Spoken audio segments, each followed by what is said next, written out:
ఆ పొట్టి శ్రీరాముడు ఎవరు అనే విషయం మనకు తెలుసు. అలాగే ఉగాది అని అనుకోండి, ఉగాది అంటే వాళ్ళకి ఏం పెద్ద ఇదేం లేదు. ఆ ఉగాది ఎంత గొప్పది అనేటటువంటిది మనకు తెలుసు. ఇలా ప్రతి విషయంలోనూ మనం వాళ్ళ మీద ఆధారపడడం వల్ల మన విషయాలన్నీ కూడా వెనకబడిపోతున్నాయి.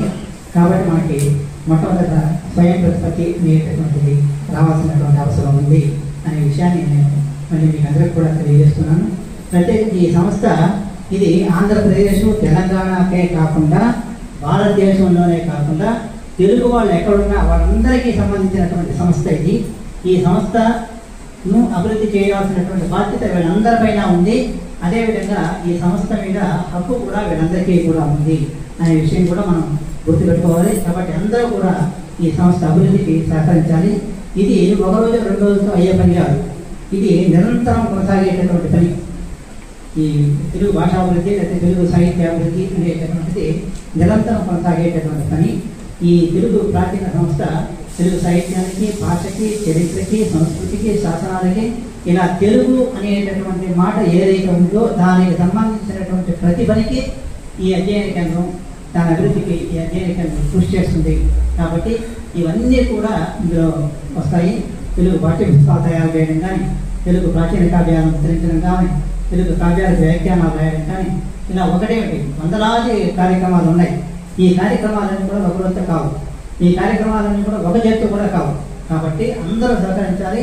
ఇది నిరంతరాయంగా కొనసాగుతూ ఉండేటటువంటి పని. కాబట్టి దీని గురించి ఇది ఏం చేసింది, అదేం చేసింది అని ఇప్పటికిప్పుడు అడిగితే ఎవరు చెప్పలేరు.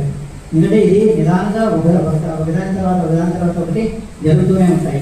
కాబట్టి ఈ సంస్థను ఇది కేంద్ర ప్రభుత్వ సంస్థ. కేంద్ర ప్రభుత్వం నిధులు ఇస్తుంది. రాష్ట్ర ప్రభుత్వం నిధులు ఏమి ఇవ్వాల్సిన అవసరం లేదు.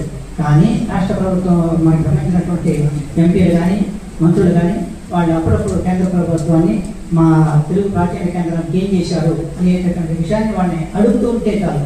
మిగిలిన పని అంతా కూడా నేను చేసుకోగలను సార్.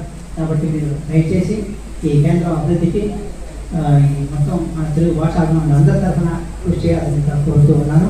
ఈరోజు ఈ కార్యక్రమానికి నేను రావడం చాలా ఉదాహరణగా భావిస్తున్నాను. మొట్టమొదట మనం ఇప్పుడు ఈ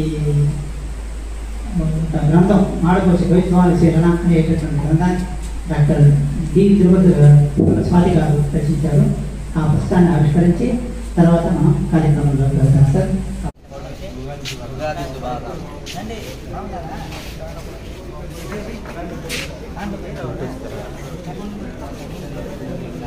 ఏ ఫోటో తీయమంటే నిన్ను తీయాలనా